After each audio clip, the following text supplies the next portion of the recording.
ঋতুর আগে এক ভাই প্রশ্ন জি। করেছিলেন ইফতারের সঠিক সময় সম্পর্কে। ইফতারের সঠিক সময় সম্পর্কে যে প্রশ্নটি করেছেন, সূরা আল বাকারার 187 নম্বর আয়াত। 187 নম্বর আয়াতে উল্লেখ করেছেন, সুম্মা আতিমুস সিয়াম ইলাল লাইল, তোমরা রাত্র পর্যন্ত তোমাদের সিয়ামকে পরিপূর্ণ করো। মানে এই বক্তব্যকে সামনে রেখে ভাই একটি কথা বলেছেন, সেটি হচ্ছে যে সূর্যাস্তের পরে 10-15 মিনিট অপেক্ষা করার কথাটা কেউ কেউ বলে থাকে না, বরং সুম্মা আতিমুস সিয়াম ইলাল লাইল মানে রাত্র পর্যন্ত তোমরা তোমাদের সিয়ামকে পরিপূর্ণ করো। এর ব্যাখ্যার মধ্যে রাসূলুল্লাহ সাল্লাল্লাহু আলাইহি ওয়াসাল্লাম স্পষ্ট করে দিয়েছেন।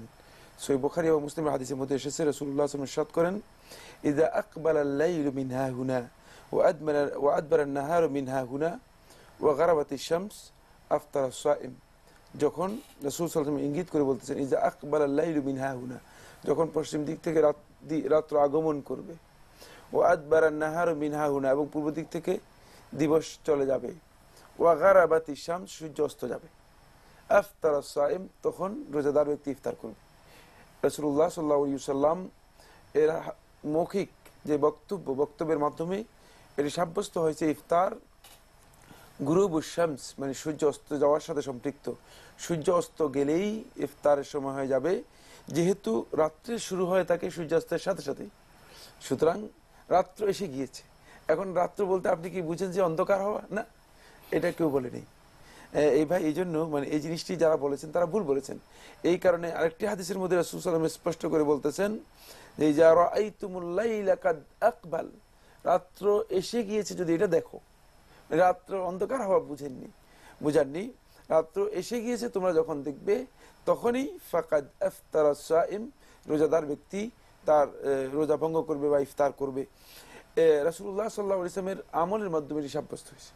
রাসূলুল্লাহ সাল্লাল্লাহু আলাইহি ওয়াসাল্লাম যখন সূর্য অস্ত যেত তখনই সাথে সাথে ইফতার করতেন, মানে ইফতারে বিলম্ব না করে এটা তো সুন্নাহ। এরপরে রাসূল সাল্লাল্লাহু আলাইহি ওয়াসাল্লাম বলেছেন যে লা ইয়াজালুন নাসু বিখাইর মা আজ্জালুল ফিতর, যে মানুষ, এটা আবু দাউদের রাওয়ায়াতের মধ্যে এসেছে, মানুষ ততক্ষণ পর্যন্ত কল্যাণের উপর প্রতিষ্ঠিত থাকবে যতক্ষণ তারা মা আজ্জালুল ফিতর, সময় মতো মানে ডিলে না করে ইফতার করবে। মানে সূর্যাস্তের সাথে সাথে ডিলে না করে ইফতার করা, বিলম্ব না করে ইফতার করা, এটাই হচ্ছে মূলত রাসূল সাল্লাল্লাহু আলাইহি ওয়াসাল্লামের সুন্নাহ এবং ইফতারের সুন্নাহ। সুতরাং সেখানে 1 মিনিটও ডিলে করা বা 1 মিনিটও বিলম্ব করা রাসূল সাল্লাল্লাহু আলাইহি ওয়াসাল্লামের সুন্নাহের পরিপন্থী, যেহেতু রাসূলুল্লাহ সাল্লাল্লাহু আলাইহি ওয়াসাল্লাম বলেছেন যে এটি খায়রের পরিপন্থী, কল্যাণের পরিপন্থী। যদি কেউ বিলম্ব করে তাহলে সেই কল্যাণ থেকে মাহরুম হয়ে যাবে। তাই এই কল্যাণ লাভ করার জন্য আমরা সময় মতো ইফতার করব। এখানে আমাদের ইজতিহাদ অনুযায়ী যদি আপনি বলেন যে 10 মিনিটের কথা, তাহলে আমি বলি না, তাহলে যদি ভালো হয়